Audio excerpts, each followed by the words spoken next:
اعوذ باللہ من الشیطان الرجیم بسم اللہ الرحمن الرحیم وبہ نستعین وہو خیر معین۔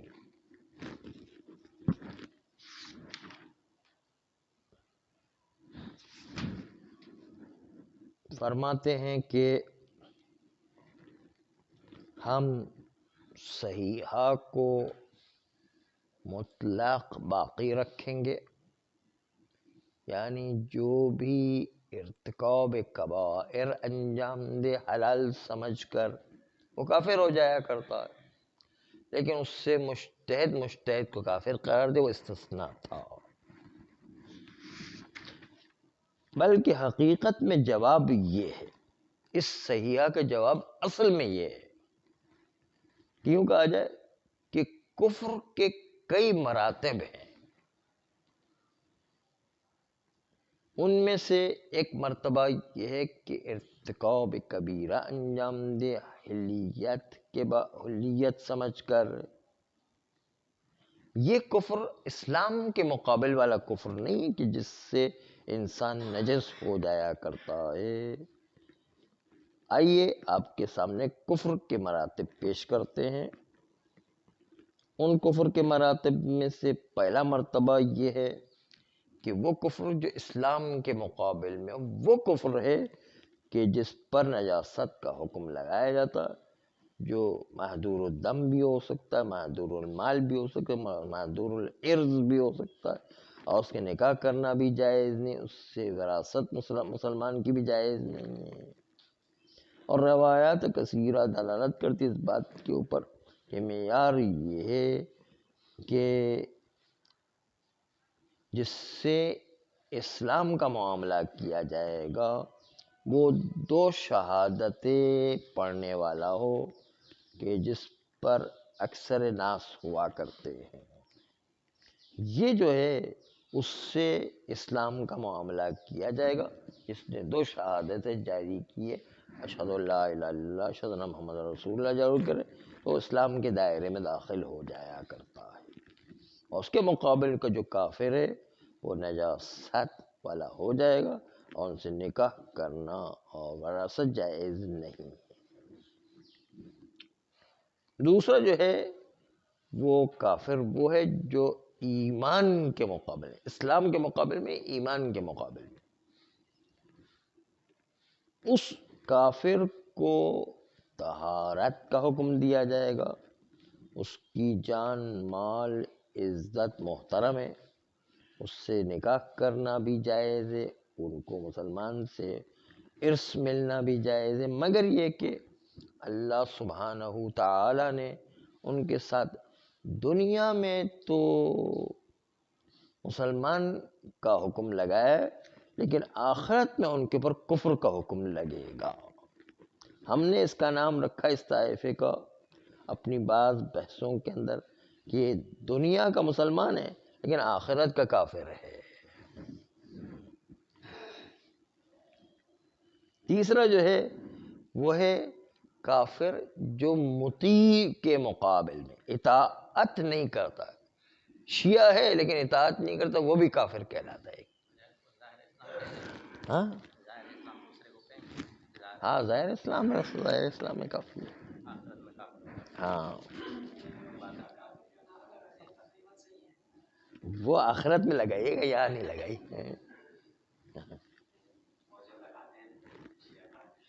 وہ لوگ تو بارہ سب کو کافر ہیں، ان کا مقصد ہی یہی ہے۔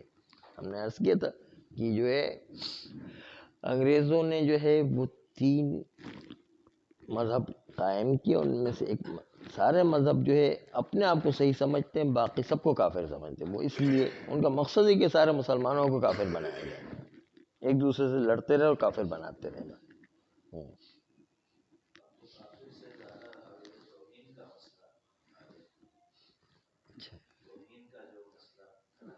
کیا توہین؟ ہاں جی جی یہ بھی ہے، یہ توہین۔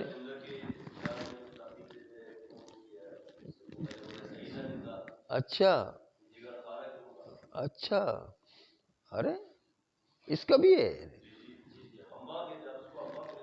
اور وہ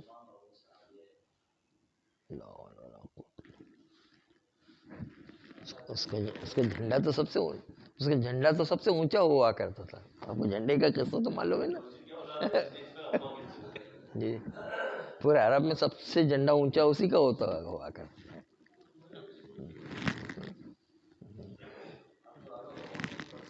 اچھا اچھا.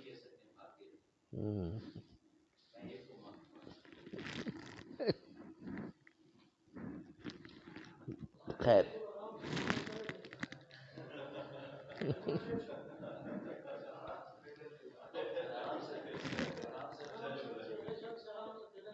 ہاں.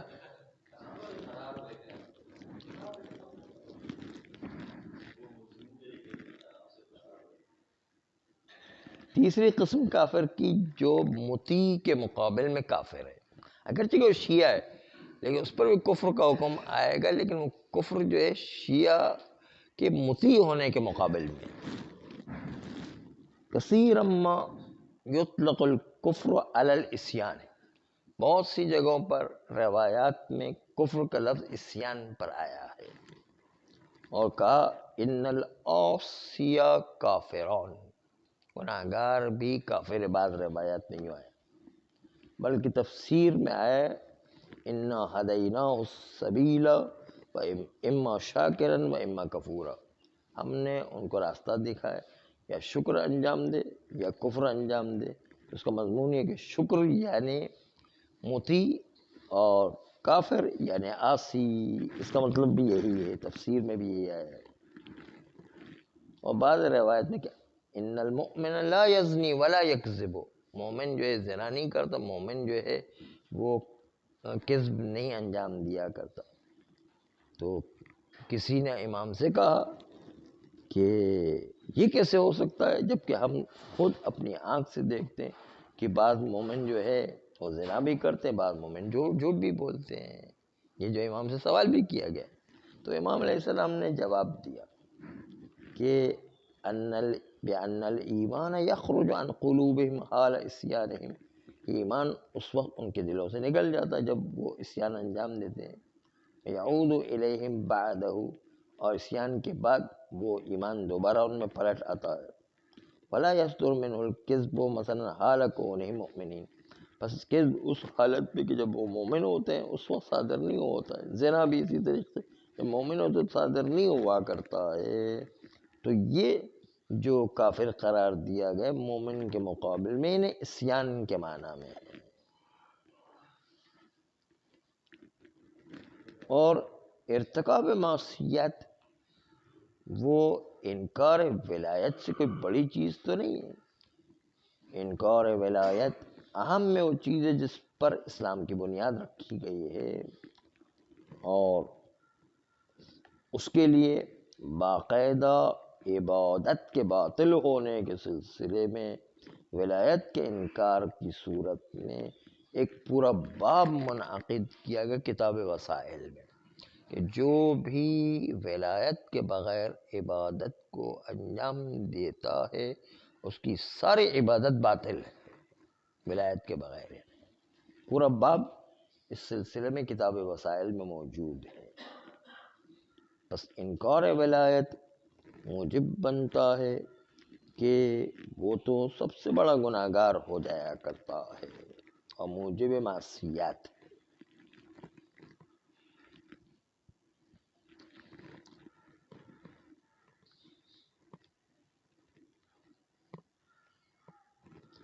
لیکن ان میں طہارت اور احترام مال و خون و عرض صرف اس وجہ سے کہ وہ اعتراف وحدانیت، اعتراف رسالت، اعتراف معاد انجام دیتے ہیں، اور اس کے علاوہ کوئی اور چیز تحقق اسلام میں دخیل نہیں ہے، اور ترتیب آثار اس پر طہارت کے آیا کرتے ہیں.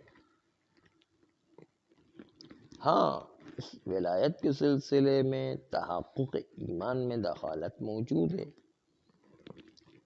بس ہو سکتا ہے کہ یہ ولایت کا انکار کرنے والا وہ آخری والی قسم میں داخل ہو جائے، یعنی معصیت انجام دے رہا ہے اطاعت کے مقابل میں، اور یہ اسلام کے مقابل میں نہیں ہے، بس یہ ایمان کا انکار کرنا موجب کفر نہیں بنتا ہے اور موجب نجاست بھی نہیں بنا کرتا ہے۔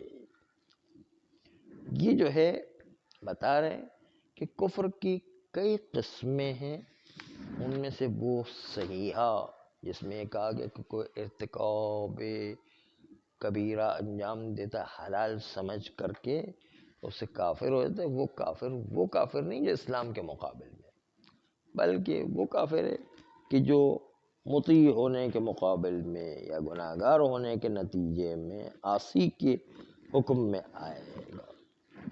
لیکن جہاں پر جاہل قاصر ہو جائے تو وہ جاہل قاصر معذور بھی ہوا کرتا ہے۔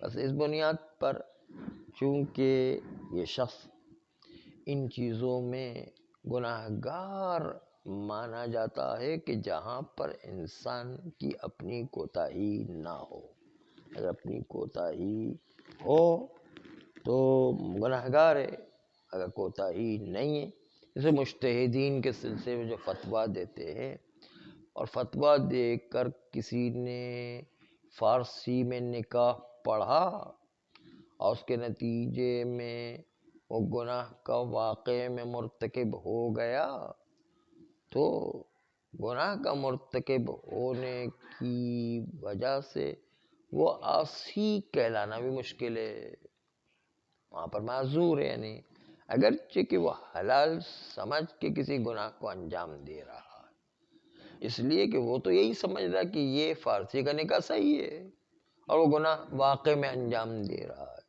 تو یہ چونکہ ان قصور تقصیر واقع ہو رہی ہے، اس لیے اس پر عاصی کا عنوان آنا بھی مشکل ہے اور گناہگار ہونے میں عذاب ہونا مشکل ہے۔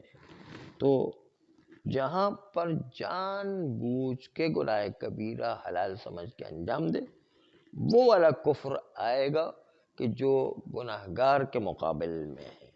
بس اس لیے یہ چونکہ گناہ انجام دے رہا ہے اور سمجھ کے انجام دے رہا ہے کہ گناہ ہے، اس وقت یہ کفر کہلائے گا، اطاعت کے مقابل میں کفر انجام دے رہا ہے۔ لیکن یہ کوئی ایک گناہ کو انجام دے رہا ہے اور اس میں اس کا اپنا کوئی قصور نہیں ہے، تو وہ جو ہے کافر معصیت والا بھی نہیں کہلائے گا۔